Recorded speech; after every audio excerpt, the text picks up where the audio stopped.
हा व्हिडिओ केवळ शैक्षणिक माहिती देण्यासाठी आहे. यामधील कोणतीही माहिती ही गुंतवणूक सल्ला किंवा खरेदी विक्रीची शिफारस नाही. भूतकाळातील कामगिरी भविष्यातील परताव्याची हमी देत नाही आणि सर्व गुंतवणुका या बाजार जोखीमेच्या अधीन असतात. कोणताही गुंतवणूक निर्णय घेण्यापूर्वी आपल्या आर्थिक परिस्थितीनुसार सेबी नोंदणीकृत वित्तीय सल्लागार किंवा पात्र तज्ञ यांचा सल्ला घ्यावा. या व्हिडिओमधील माहितीच्या आधारे घेतलेल्या निर्णयांमुळे होणाऱ्या नफा आणि तोट्यासाठी हा चॅनल कोणतीही जबाबदारी घेत नाही. नमस्कार, मी आशुतोष टिळक. धनप्रवास या चॅनलवर तुमचं सगळ्यांचं मनपूर्वक स्वागत आहे. पहिल्यांदाच आला असाल तर लाईक करा, कमेंट करा, शेअर करा आणि सगळ्यात महत्त्वाचं चॅनलला सबस्क्राईब करायला विसरू नका. मला या घटनेचं, माझ्यावर घडल्या घटनेचं वर्ष नाही आठवत, पण साधारण घटना अशी होती की मी माझ्या ब्रोकरच्या ऑफिसमध्ये बसलो होतो आणि कोणतरी एक नवीन त्यांच्याकडे क्लायंट आले होते, येत होते. त्यांच्याकडचा एक कर्मचारी त्यांना काही गोष्टी समजवत बसला होता की हे करायचं असं असतं, तसं असतं, हे शेअर घेऊन टाका, ते शेअर घेऊन टाका. मी त्या व्यक्तीला एक गंमत म्हणून असं म्हटलं की तुमच्याकडे 6 आठवडे, 7 आठवडे, 2-3 महिने चालू शकेल असा इमर्जन्सी फंड आहे का? तुमच्याकडे इन्शुरन्स प्लॅन आहे का? तुमच्याकडे हेल्थ इन्शुरन्स आहे का? आपल्या आजच्या व्हिडिओ रिलेटेड किंवा इतर एक दोन गोष्टी मी त्यांना विचारायला सुरुवात केली आणि अचानकपणे ती व्यक्ती चपापली आणि उठून चालायला लागली. मला त्या कर्मचाऱ्याने नंतर असं सांगितलं की आमचा जवळपास आमच्या खिशात असलेला एक क्लायंट तुम्ही उठून चालला गेला. माझ्या नजरेने जे एक मिस सेलिंग मला दिसत होतं ते त्या लोकांसाठी पैसा मिळवण्याचा एक माध्यम होतं, एक प्रकार होतं. आता मग तुम्ही म्हणणार की असं हे तू ब्रोकर या बाबतीत बोलतोय, हेल्थ इन्शुरन्सच्या बाबतीमध्ये काय संबंध काय? माझ्या स्वतःच्या नाही, पण माझ्या एका रिलेटिव्हच्या बाबतीमध्ये घडलेला हेल्थ इन्शुरन्सचा एक प्रकार की काही वेळेला माहिती जी लपवली जाते आणि मग ती लपवलेली माहिती कशी त्रासदायक ठरते हे याचं एक उदाहरण. माझ्या माझ्या रिलेशनमध्ये एक व्यक्ती आहे, त्यांचं एक ऑपरेशन झालं 2019 नाही 2020च्या आसपासची ही गोष्ट असेल. झालं असं की त्यांना पाठीचं ऑपरेशनची काही गरज होती, त्यांचं पाठीचं ऑपरेशन झालं आणि त्यांनी हेल्थ इन्शुरन्समध्ये अप्लाय केला की आमचं हे आहे, ते आहे, ते असे तसे तसे. कंपनीने त्यांना सांगितलं की तुम्ही हे भरा, आम्ही तुम्हाला नंतर रिम्बर्स करून टाकू. आणि झाल्यावर असं झालं की मधल्या काळात कंपनीने कदाचित काही रिसर्च केलं असेल, डिस्कवरी काही केली असेल. त्यांना असं लक्षात आलं की तुमचं हायपर टेन्शन काय तुम्ही सांगितलेलं नाही, ब्लड प्रेशर, म्हणून तुम्हाला काय आम्ही रिम्बर्स करून देऊ शकत नाही. काय झालं, त्यांना त्यांच्या एका जो ब्रोकर होता किंवा जो सेलर होता, त्यांचा एजंट, त्याच्याने त्यांना सांगितलं होतं की साधारण या टाईपच्या याच्यामध्ये काय सांगणं न सांगणं याला काय फार महत्त्वाचं होत नसतं किंवा सांगण्याची गरज नसते, सांगू नका तुम्ही, मी तुम्हाला त्याच्यामध्ये ॲड करून देतो. ऑलरेडी तुमच्या असलेल्या जे काय आजार असतात त्याच्यामध्ये हे ॲडिशन एक होतं आणि याच्यामुळे झालं असं की हेल्थ इन्शुरन्सच्या बाबतीमध्ये हा एक ट्रॅप ठरला आणि त्यांना त्यांच्या आयुष्यामधली एक महत्त्वाची सर्जरी जी होती ती त्यांच्या स्वतःच्या खिशातून करावी लागली, even if they were having complete health insurance with them. त्यावेळेला हे सगळं लक्षात आलं, पण अधिक काय त्याच्यामध्ये त्यांनी लक्ष दिलं असेल नसेल माहीत नाही, पण त्याच आमच्या घरात त्याच्यामुळे काही गोष्टी थोड्या काळजीपूर्वक बघितल्या जायला लागल्या. काही गोष्टींमध्ये अधिक रिसर्च आम्ही स्वतः करायला लागलो, काय असतं, हे असं, ते असतं. आणि मी तर काय फायनान्सचा विद्यार्थी, त्याच्यामुळे या सगळ्या गोष्टी अधिक मला काही पण विचारल्या जायला लागल्या. काही नाही विचारत, काही जणांचं तुझं याच्यामध्ये काय म्हणणं, त्याच्यामध्ये काय म्हणणं. आता हा व्हिडिओ करत असताना हे सगळं होण्याची गरज म्हणजे मला माझ्या स्वतःच्या त्यानंतरच्या अभ्यासामध्ये काही अशा गोष्टी सापडल्या की ज्या तुम्हाला हेल्थ इन्शुरन्समध्ये एका अर्थाने ट्रॅप तयार करतात तुमच्या खिशातून पैसे देण्यासाठी आणि तुम्हाला हेल्थ इन्शुरन्स असून देखील मग नसल्यासारखं वाटायला लागतं. हा व्हिडिओ एकदम साधा आहे, काही मी विशेष मांडत नाही आहे. हेल्थ इन्शुरन्समधले असे काही ट्रॅप की जे तुम्हाला त्रासदायक ठरतात. पुढच्या सेगमेंटमध्ये बघूया हेल्थ इन्शुरन्समधले सगळ्यात महत्त्वाचे ट्रॅप काय असतात. मी माझ्या अभ्यासामध्ये 15 अशा हिडन टर्म्स आणल्या आहेत की ज्या जर तुम्ही तुमच्या हेल्थ इन्शुरन्सच्या पॉलिसीमध्ये नीट वाचल्या नाहीत तर तुम्हाला ट्रॅप करू शकतात किंवा तुम्हाला तुमच्या आउट ऑफ पॉकेटमध्ये पैसा द्यावा लागू शकतो. बघूया त्यातल्या काही काय म्हणजे बघता येईल. हायलाईट मोठे पॉईंट आणि महत्त्वाचे पॉईंट असतात. सगळ्यात महत्त्वाचा पॉईंट रूम रेंट सबलिमिट्स. म्हणजे काय की समजा काही पॉलिसीमध्ये असतं की 1% सम इन्शुर्ड असतो. तुमचा सम इन्शुर्ड असेल समजा 10 लाख, 10 लाखाचा 1% म्हणजे 10,000.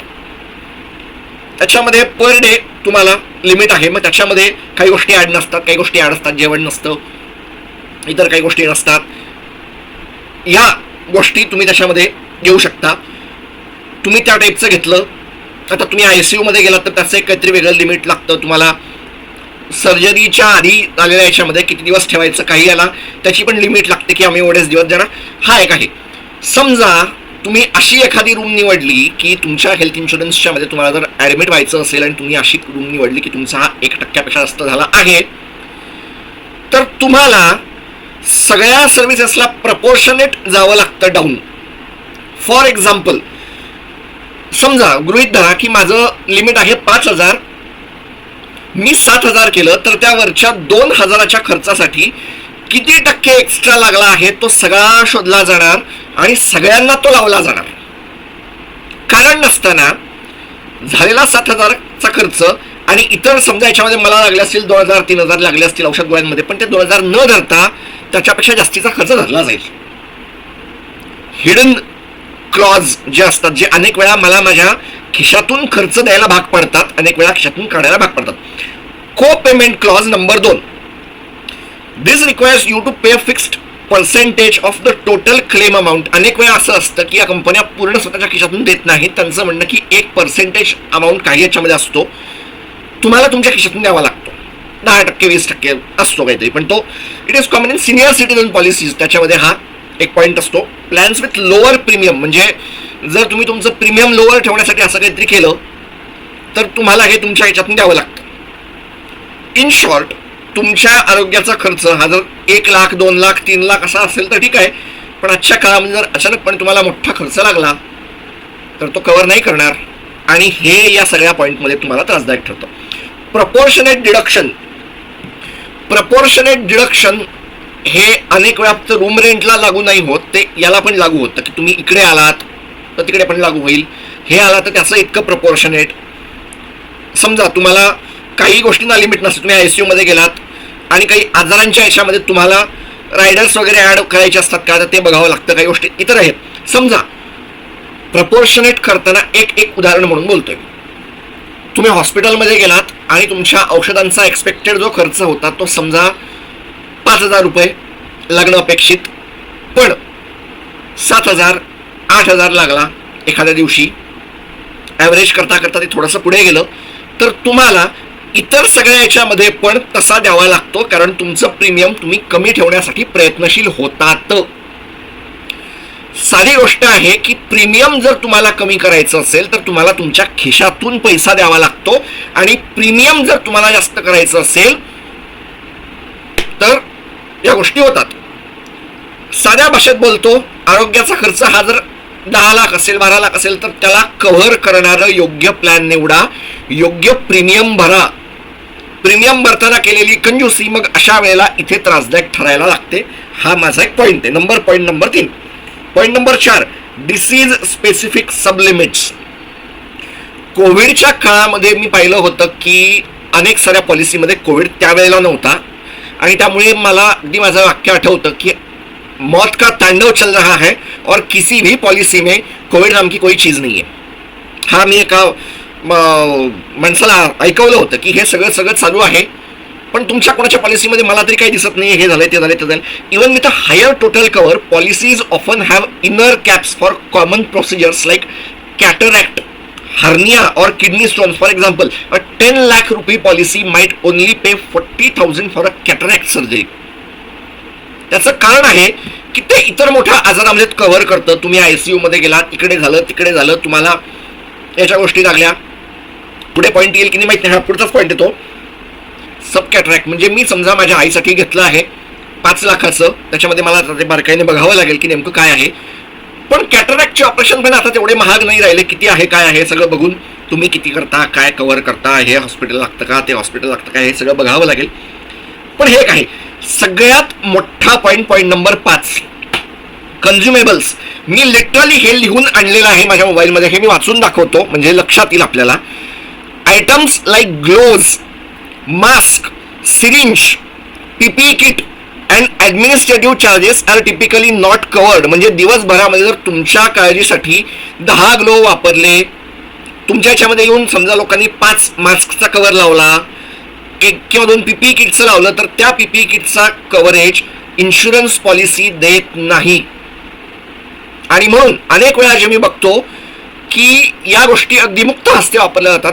काही हॉस्पिटलवर मी असा आरोप करू शकतो की ही माणसं हा खर्च अगदी मुक्त हस्ते करतात, त्यांना अनेक वेळा लक्षात पण येत नाही की हे होणार नाही आहे, असं आहे तसं आहे. पण ठीक आहे.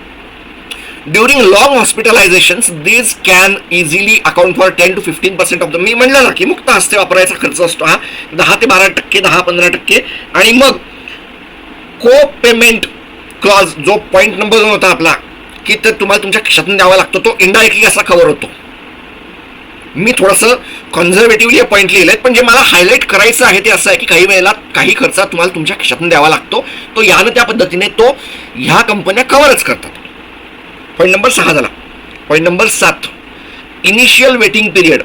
Almost all policies have a 30-day grace period from the start date where no claims are accepted except for accidental injuries. म्हणजे काय की मी पॉलिसी घेतली, पुढच्या 30 दिवसापर्यंत कुठलाही क्लेम ॲक्सेप्ट होणार नाही. पण हा, गाडी चालवली, ॲक्सिडेंट झाला, धाडकन मी कुठेतरी गेलो, हॉस्पिटलमध्ये जाऊन पडलो, तर त्याचा क्लेम होऊ शकतो, इतर आजारांचे क्लेम होत नाहीत. आणि अजून एक गोष्ट आहे, कॅन्सर सारख्या आजारांमध्ये किंवा इतर काही मोठे आजार असतात, हे जर तुम्ही क्लेम घेतल्यानंतर 2 वर्षाच्या आत आले तर त्याचं काहीही कव्हर नसतं. हेल्थ इन्शुरन्समध्ये हा एक फार फार मोठा हायलाईट आहे. मी कारण खरी स्टोरी ऐकलेली आहे. माझ्या शिक्षक होते आमचे, त्यांनी सांगितलेली आहे, त्यांच्या घरामध्ये कॅन्सर होता नव्हता, काय सिच्युएशन होती माहीत नाही, पण हेल्थ इन्शुरन्स काढला आणि घरामध्ये एकाला इन्शुरन्स त्याच्यानंतर त्यांना डिटेक्ट झाला, पण तो 2 वर्षाच्या आतला असल्यामुळे यांना काहीही द्यायला हेल्थ कंपनीने नकार दिला. पॉईंट आहे माझाच पॉईंट आहे हा, की काही ठराविक आजारांसाठी हे असतं. हा इनिशियल वेटिंग पिरियड आहे. स्पेसिफिक इलनेस वेटिंग पिरियड 8वा पॉईंट पण मी कव्हर केला की certain elements like internal tumours, ENT disorders कानाचे, जॉईंट रिप्लेसमेंट, कॅन्सर सारखे मोठे आजार often have mandatory 2 year waiting period even if they aren't pre existing नसले तरी पण तुम्हाला ह्या आजारामध्ये 2 वर्षामध्ये हे करता येत नाही. किडनीचा आजार असेल त्याच्यामध्ये काही बाबतीमध्ये होतो. ENT, तुम्हाला कमी ऐकू येत आहे का, तुमच्या कानामध्ये काही इश्यू आहे का, तुमच्या कानाच्या एखाद्या हाडामध्ये काही झालेलं आहे का, 2 वर्षाच्या काळापर्यंत काही करता येत नाही. अर्थात त्याच्यामध्ये काही जण रायडर्स करतात आणि त्याच्यामध्ये थोडा एक्स्ट्रा पेमेंट भरून हा गायब करता येतो. फक्त 1 वर्षाची त्याची लिमिट होते. मी असे पण प्लॅन पाहिले आहेत. म्हणजे तुमच्याशी बोलताना मी भरपूर सारा अभ्यास करून येऊन बोलतो, हे मला बोलायला जागा आहे. Deductibles. Fixed amount you must pay before the insurance company pays a single rupee. If your deductible is 50,000 and your bill is 60,000, the insurer only pays 10,000. हो, काही प्लॅन्समध्ये हे असतं. माझ्या पाहण्यामध्ये नाही आले, पण अनेक साऱ्या अभ्यासांमध्ये मला हे दिसलेलं आहे की हे होतं. हा इनडायरेक्टली पॉईंट त्याच्याचकडे जातो की काही एक ठराविक अमाऊंट तुमच्या खिशातून तुम्हाला द्यावी लागते. मोठा जर खर्च असेल तर मग हे छोटं होतं, बदलतं. पण आता भारतामध्ये काय आहे की कॅशलेसची अनेक साऱ्या सुविधा तयार झालेल्या आहेत, त्याच्यामुळे काहींचे प्रीमियम वाढत आहेत, काही होत आहेत, या गोष्टीमध्ये हे होतं आहे. सो पॉईंट असा आहे की काही प्रमाणामध्ये खर्च जो असतो हा तुम्हाला तुमचा करायचा असतो. मग तो ग्लोव्ज, PPE किट किंवा मास्कच्या नावाने तो होतो, किंवा या सगळ्या गोष्टींच्या याच्यामध्ये हा खर्च व्हायला लागतो. Post hospitalisation. Point number 10, post hospitalisation time limits. While policies cover follow-up tests, they are strictly time-bound, usually 60 to 90 days. Any rehabilitation or medical needed beyond this period is an out-of-pocket expense. माझं सुद्धा मी सांगतो, माझं operation झालं होतं, त्याच्यानंतर मला I think काहीतरी 7 का 8 दिवसांनी जावं लागायचं त्यांच्या एका ठराविकामध्ये, आणि काहीतरी आय थिंक महिनाभराचा तो सगळा होता. लहान होतो मी, मला पण अजूनही आठवतं म्हणून सांगतो. काही कारणास्तव जर मला त्या खर्चामध्ये समजा पॉलिसीने समजा तो आज करायचा ठरवला आणि डॉक्टरांनी सांगितलं की तुम्हाला थोडं लांब करावं लागेल, थोडं लॉंगर टर्म करावं लागेल, माझी पॉलिसी कव्हर करेल फक्त आणि फक्त 60 डे, 65 डे, 68 डे असं काहीतरी असतं त्यांचं, तेवढ्यालाच कव्हर करते. 80 डे फार फार तर कव्हर करतात काही, पण मग ते तेवढं करण्यासाठी तुम्हाला एक्स्ट्राचं प्रीमियम भरावं लागतं. तुमचे रायडर्स तसे घ्यावे लागतात, काही गोष्टी तुम्हाला कव्हर करायच्या याव्या लागतात की आम्हाला हे नाही घ्यायचं, या आमचा प्रीमियम भरायचा, हे दुसरं वर्ष आहे पण आम्हाला हे कव्हर कमी करायचं आहे, मग त्याच्यासाठी या वर्षामध्ये हा भरून घ्या, हे करावं लागतंय त्याच्यामध्ये हे करून घ्या. हे मी माझ्या स्वतःच्या नजरेने पाहिलेल्या अनेक साऱ्या गोष्टी आहेत ज्या मी तुम्हाला सांगतोय. हे पण होतं. आणि मग OPD and diagnostics expenses. Most base plans only cover inpatient care, 24-hour hospitalization, routine doctor consultations, pharmacy bills and diagnostic tests without hospitalization are usually excluded. एकदम बेस्ट उदाहरण असं आहे की फॉर एक्झाम्पल माझ्या आईला हॉस्पिटलमध्ये जावं लागतं, रेग्युलर चेकअपसाठी जावं लागतं, काही वेळा टेस्ट कराव्या लागतात. काही पॉलिसीमध्ये हे जर OPD असेल, हॉस्पिटलायझेशन नसेल तर मायनस होतं, दिलं जात नाही. काही प्लॅन्स करतात पण त्याच्यामध्ये मग तुमचा प्रीमियम वाढतो. प्रीमियम वाढण्याचा अर्थ आहे की एकदम माझ्या इन्शुरन्सच्या मूळ ओरिजिनल व्हिडिओमध्ये मी म्हणलं होतं काय की insurance is a public funded. 100 लोकांनी एकत्र यायचं, हे टाकायचं, ते टाकायचं, ते टाकायचं.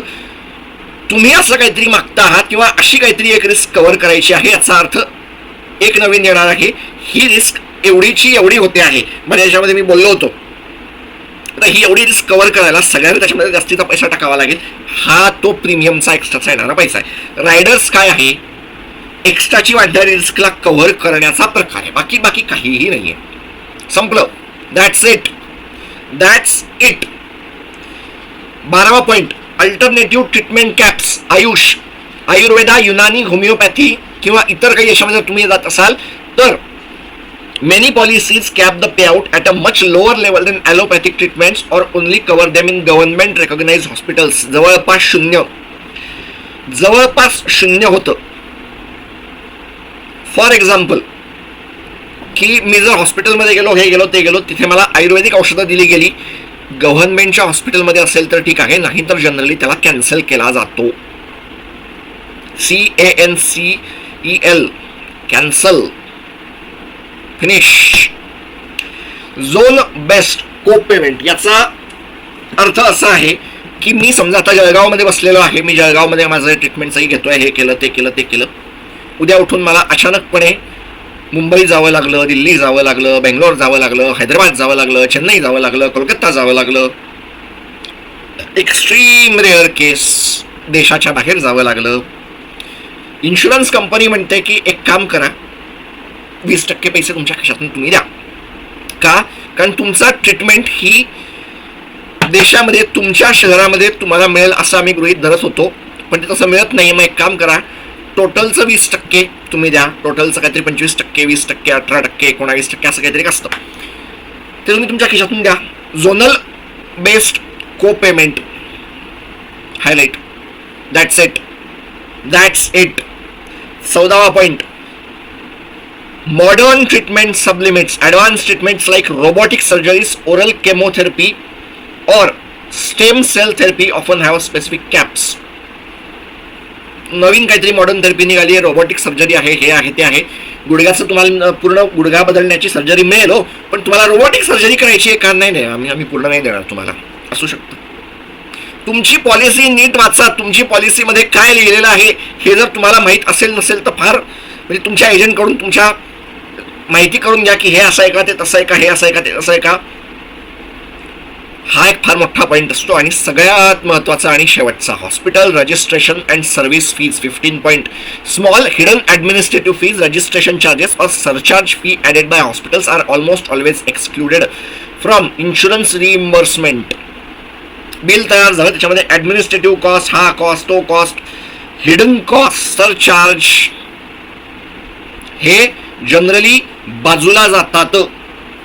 याला एक मोठा क्लब करता येईल की वेगवेगळ्या कारणाने साधारणतः 20% तुमच्याकडून कॅशमध्ये काढून घेण्याचा जो एक प्रकार असतो तो हा म्हणता येईल. या व्हिडिओमध्ये आजपुरतं मी इथेच थांबतो. काय वाटलं, कसं वाटलं, तुमचे जर काय प्रश्न असतील तर मला व्हिडिओच्या खाली कमेंटमध्ये मेन्शन करा. आजपर्यंत इथेच थांबू. पुन्हा भेटूया पुढच्या व्हिडिओमध्ये. तोपर्यंत नमस्कार.